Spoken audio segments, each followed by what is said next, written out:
This concerns two pit emptying tools that I've developed for emptying pit latrines and septic tanks.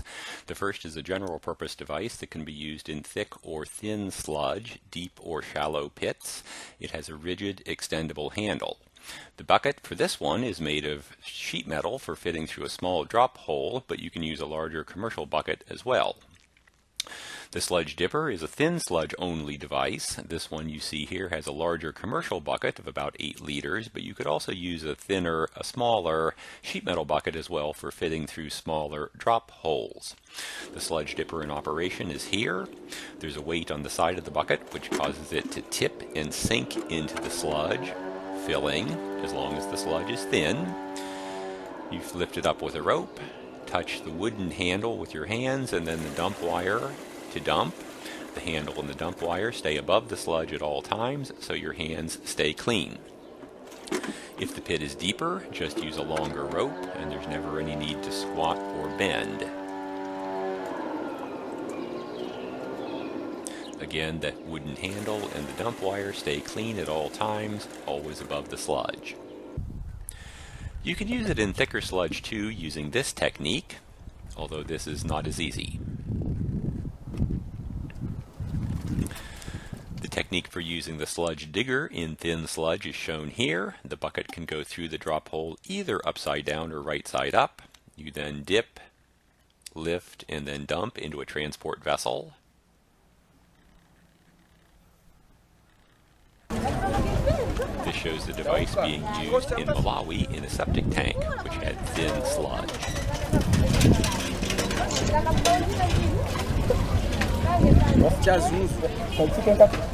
Yes.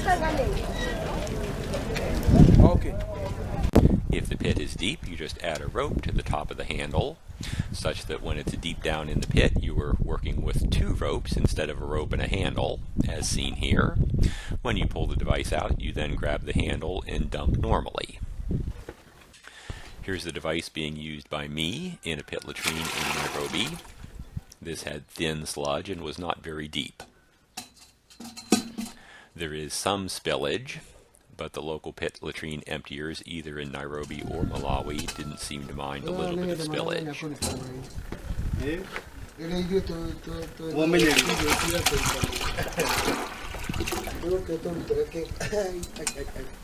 For thick sludge, you must open up a small hole in the bottom of the bucket, as seen here, and the technique for using the device is different. The bucket must go into the sludge upside down, as simulated here. Then you push down with the handle, lift up with the rope to scoop, lift up, and then dump normally as you would for thin sludge. Once again, the bucket is upside down, push down with the handle, lift up with the rope to scoop, and dump normally. Here's an early version of the sludge digger being used in some potting soil and water to simulate sludge. You can see that it's picking up a beer bottle quite easily. The big advantage of these bucket-based techniques is that they can pick up any trash that's in the sludge.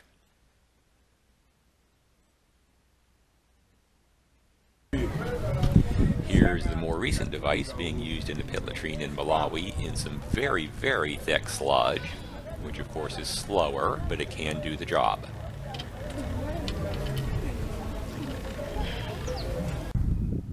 In a deep pit with thick sludge, if you're not under a roof, you just extend the extendable handle, clamp it tight, push down on the handle as you normally would, lift up with the rope, lift the device out, and then dump into the transport vessel. If you are working under a roof, then the technique is a little more complicated. You would extend the handle at the right time, clamp it tight, push down on the handle, lift up on the rope to scoop, lift out. When the handle gets close to the top of the roof, then you loosen the clamp to retract the handle, which is done by gravity, and then dump normally down into the pit. Extend the handle, tighten the clamp, push down on the handle to push into the sludge, lift and scoop on the rope, pull out until the handle hits the inside of the ceiling, loosen the clamp and retract the handle. Watch your fingers when you do this. Then lift and dump normally. I'm currently preparing a manual for techniques for building both of these devices. Contact me for more information.